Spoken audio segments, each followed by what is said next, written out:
Very good morning. Happy to see you all again through this wonderful morning devotion video. ஒவ்வொரு நாளும் நம் வேத வசனங்களை தியானிக்கிறோம். அது நம்முடைய வாழ்க்கையில பெரிய மாற்றத்தையும் மறுரூபத்தையும் ஏற்படுத்தி கொண்டு வருகிறது என்பதை நான் நம்புகிறேன்.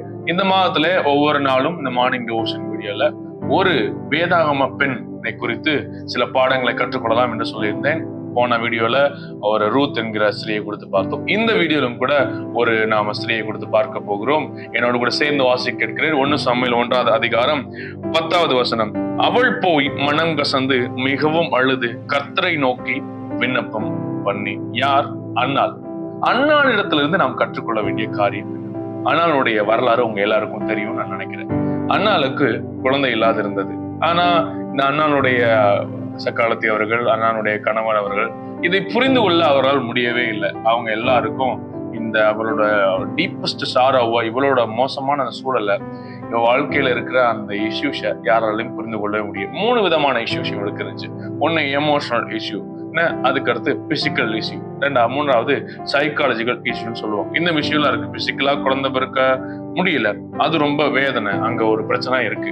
அதை பாரு எமோஷனல் இஷ்யூஸும் இருக்கு. ஏன்னா எல்லாரும் கேட்பாங்க, எல்லாரும் இதை சொல்லுவாங்க. ஸோ எமோஷனல் இஷ்யூஸ் இருக்கு. சைக்காலஜிக்கல் இஷ்யூஸும் அவளுக்கு இருந்துச்சு. சுற்றி சொல்லப்பட்ட வார்த்தைகள் இவளை எவ்வளவு மோசமா பாதிச்சிருக்கும் அப்படின்னு நீங்க தெரியும். இந்த மாதிரி இஷ்யூஸ் இருக்கும்போது அங்க இருக்கிற யாருமே, ஈவன் தோ கணவனால கூட, அங்க இருக்கிற பாஸ்டர் ஏலியால கூட அண்ணால புரிந்து கொள்ள முடியல. அப்படி எல்லாராலும் புரிந்து கொள்ள முடியாத சூழல்ல அன்னாள் செஞ்ச விஷயத்தான் பார்க்க போறோம். என்ன செஞ்சாங்க? யாருமே அவங்கள புரிஞ்சு கொள்ள முடியல, யாருமே அவங்களோட துன்பத்தை கவனிக்க முடியாத சூழல்ல அவங்க சொல்லியிருக்கு, அவள் போய் மனங்கசந்து மிகவும் அழுது கர்த்தரை நோக்கி விண்ணப்பம் பண்ணி. Prayer towards God.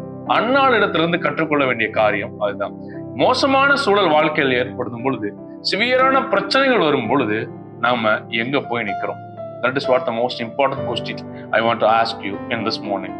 நம்ம எங்க போய் நிக்கிறோம்? ரொம்ப பிரச்சனை அதிகமா இருக்கு, உடனே யார்ட்டையாவது தெரிஞ்சவங்ககிட்ட போய் கவுன்சிலிங் கேட்க போறோமா?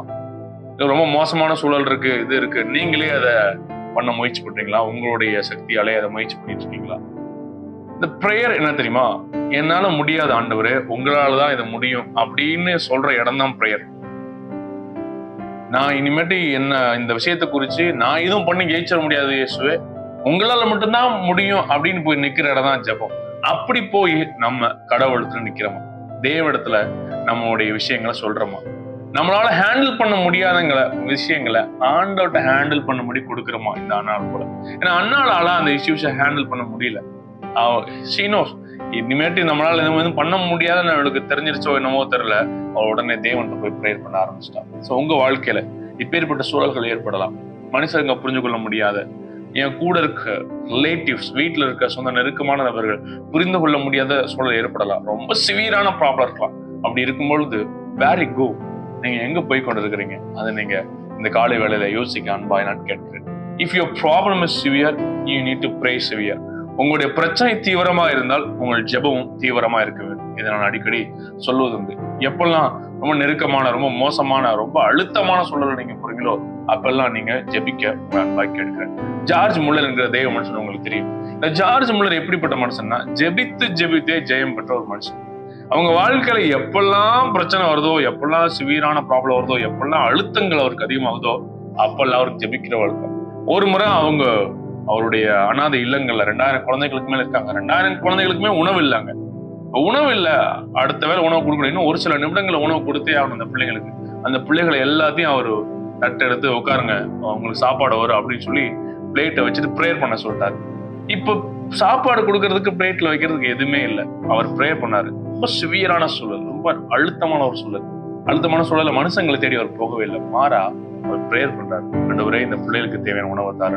அவர் ப்ரேயர் பண்ண கொஞ்ச நேரத்துல மில்க்கும் பிரெட்டும் வந்துச்சுன்னு ஹிஸ்டரி உங்க எல்லாருக்கும் தெரியும்.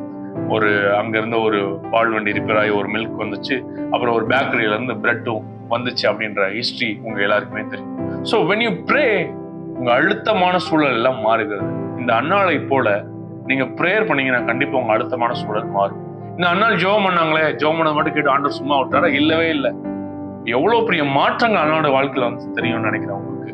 அந்த இஸ்ரவேல் தேசத்தையே ஆளுகிற 3 போஸ்டிங், நியாயாதிபதியா இருந்தாரு, அவரு தீர்க்கதரிசியா இருந்தாரு, இப்படி அவர் ஆசாரியனா இருந்தார். இப்படி எல்லா சூழலும் இருந்த பொருந்தக்கூடிய எல்லா பதவிகளும் வகித்த சாமுவேல் என்கிற ஒரு பிள்ளையை ஆண்டவர் அன்னாளுக்கு கொடுத்தார். ஜெபத்தின் விளைவு.